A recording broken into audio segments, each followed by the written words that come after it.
Out of every 10 calls we get, maybe 6 are COVID.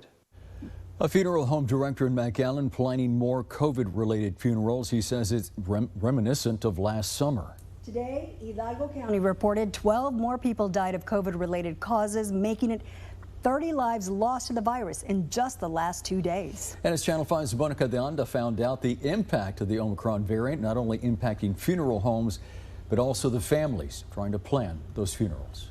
There's been an uptick, and it seems like since the first of the year, we've seen more numbers. Timothy Brown, manager of Rick Brown's funeral home, says right now they're doing between 10 and 12 COVID-related funerals per week. A stark difference to what they were seeing a few months ago.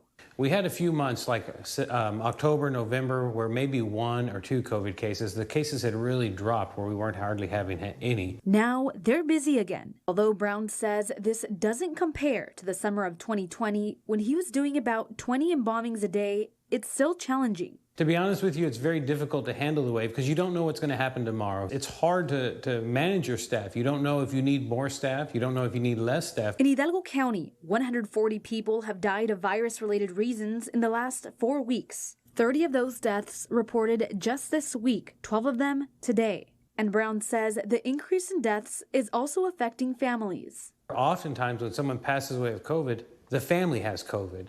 And so they're quarantined. And so you're not able to do anything as far as planning the funeral for several weeks.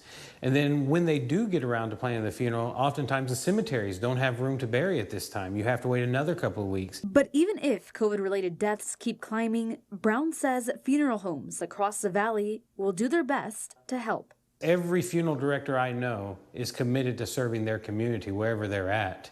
And so if that means late nights, if that means early mornings, whatever it means, they're committed to doing that. Monica de Anda, Channel 5 News at 6.